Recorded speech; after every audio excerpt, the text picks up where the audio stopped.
Ketua Tim Korsubgah Wilayah 7 KPK RI, Dwi Aprilia Linda, meminta agar kerjasama aset pemerintah Kota Makassar yang bermasalah dihentikan, salah satunya aset Pulau Kayangan.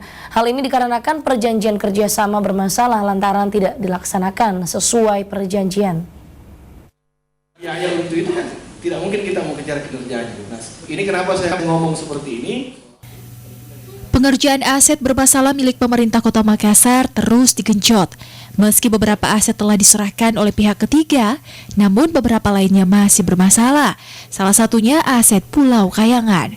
Menanggapi hal tersebut, Ketua Tim Korsubgah Wilayah 7 KPK Republik Indonesia, Dwi Aprilia Linda, meminta pemerintah Kota Makassar agar tidak melanjutkan perjanjian kerjasama aset yang bermasalah tersebut.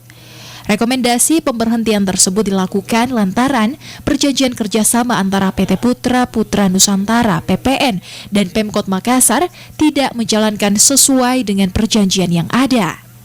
Sudah direkomendasikan cabut PKS-nya, tinggal dicabut aja Pemkot Makassar. Tanya wali kota, cabut belum? Artinya Pemkot menjadi kendaraan sekarang, di bola bergulir dia. Ya, kalau tanya Pemkot, tanya ke Pak Wali.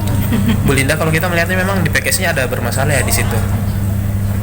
PKS-nya bermasalah, bukan PKS-nya yang bermasalah, PKS-nya yang tidak dilaksanakan sesuai dengan perjanjian seharusnya. Siapa yang tidak melaksanakan, Putra Putri kah atau Pemkot ini? Apa? Si perusahaannya itu. Putra Putri Nusantara itu. Putra. Diakui Linda, pihaknya bahkan telah merekomendasikan pemberhentian dengan beberapa kali menyurat ke Pemkot Makassar.